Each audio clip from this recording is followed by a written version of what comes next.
Now I've just given these fish a really good feed because some of them were a little bit on the skinny side. Nothing too much to worry about.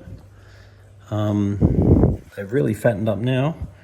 They've had a really good feed and most of these fish are looking very good. Now I've tested the water and there's basically no ammonia and no nitrite. That would mean that the filter is working very efficiently. There's no nitrate.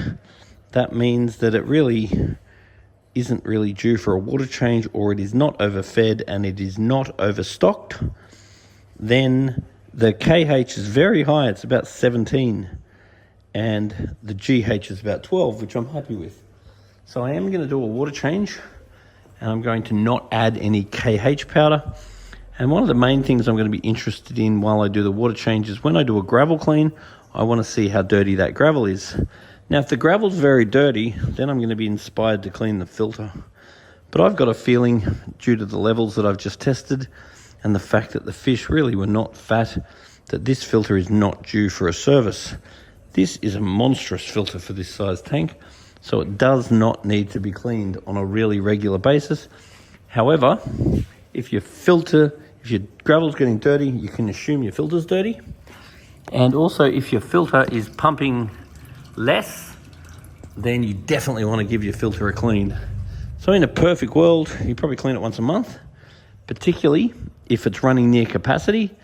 In a situation like this with a massive big filter like that and a bunch of little fish, you could easily do 3 months without cleaning your filter.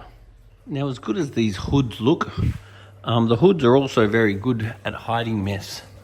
So it's very easy to forget about cleaning your lids when you've got a hood, because if you can't see it, you don't worry about it.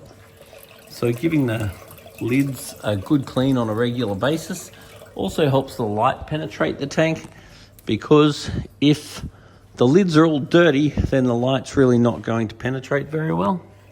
I'm actually not going to clean the lids today, just due to time restraints, but next service we'll definitely give those lids a clean. Just something to be aware of. Fish really look very good. Everyone looks happy.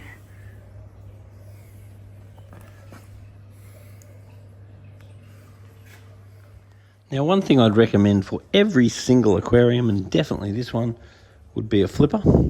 And a flipper just allows us to clean the glass with a magnet on the outside and then a razor blade magnet on the inside.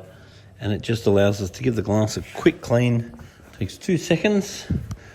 This glass is pretty clean anyway, on the basis I don't think the lights are on heaps, and there is catfish in here. So absolutely not urgent. But if this was your tank, I would definitely have a flipper, because I love flippers. Okay, so I'm just doing a gravel clean at the moment, and the gravel's pretty clean. There is a little bit of dirt in it. It's certainly worth doing, but it is not very urgent. I would not say that that's super dirty, but it is dirty enough. So a bit of a water change is a good thing, using the gravel cleaner, but yeah, it's pretty good really. Now, being winter, I never want to change too much water at a time. I rather change small amounts regularly than do a big amount at once and shock the fish. But one thing I really recommend everyone get yourself one of these max spec claws, especially if your aquarium is a little bit taller, because very often you put off doing anything in the aquarium, because in order to do anything, you need to get on a ladder, get down, and it's just one of those things you never get around to doing. Whereas if you've got this on your hand, then you can just go in, you can just straight away play with whatever you want to play with. Very simple. I also use this all the time for cleaning up. So if I'm cleaning up my house, it makes it really easy. I love these things, they're great. Go and buy one. So if your lids or your pumps or any of your equipment start to look really haggard, one of the best things to do is soak them in citric acid.